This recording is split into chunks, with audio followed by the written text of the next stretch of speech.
आम आदमी पार्टी के पीएम मोदी मोस्ट करप्ट वाले बयान पर केंद्रीय मंत्री अनुराग सिंह ठाकुर ने किया पलटवार। उन्होंने कहा कि अरविंद केजरीवाल को ईमानदारी का सर्टिफिकेट बांटने का किसने दिया अधिकार।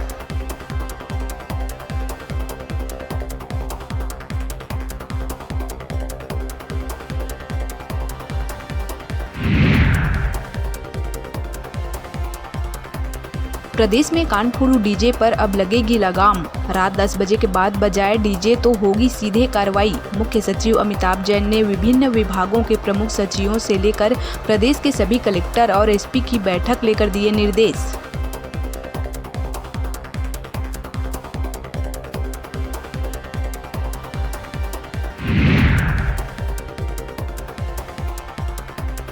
गौरेला पिंडरा मरवाही जिले के मरवाही विधायक डॉक्टर के ध्रुव पर टिप्पणी करना 4 कांग्रेसी नेताओं को पड़ा भारी।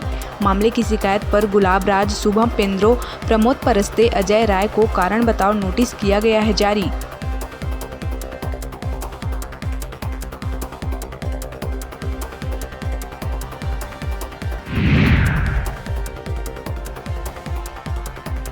प्रदेश के शासकीय स्कूलों में छत्तीसगढ़ी में शिक्षा देने की मांग को लेकर हाईकोर्ट में लगाई गई है याचिका, जिस पर सुनवाई के दौरान हाईकोर्ट ने वकील से पूछा याचिका को छत्तीसगढ़ी में क्या बोलते हैं। इस पर जवाब नहीं मिलने पर कोर्ट ने कहा कि दायर याचिका की मंशा बेहतर है, लेकिन अभी इसमें और रिसर्च करने की है जरूरत।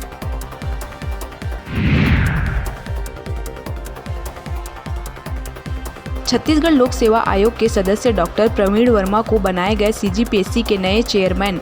बेमेतरा निवासी प्रवीण वर्मा पूर्व विधायक स्वर्गीय डॉक्टर चेतन वर्मा के हैं पुत्र। सीजीपीएससी के चेयरमैन टामन सोनवानी का कार्यकाल हो चुका है खत्म।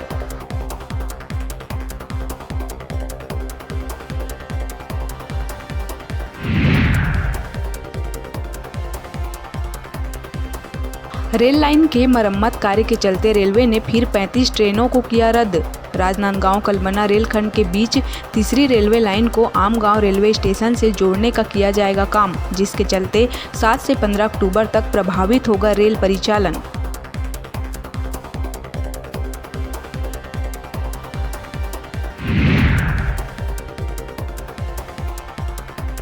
बीजापुर भैरमगढ़ थाना क्षेत्र में नक्सलियों ने बस्तर फाइटर्स के जवान शंकर कुड़ियम का किया अपहरण।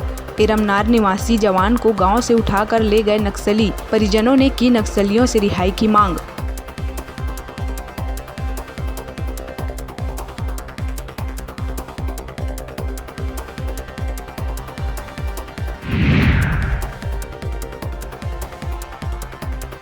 बलौदाबाजार कोतवाली थाना क्षेत्र में शहर के दशहरा मैदान के पास अज्ञात शख्स की मिली लाश मिलने से इलाके में मचा हड़कंप। घटना की सूचना मिलते ही मौके पर पहुंचकर जांच में जुट गई है पुलिस।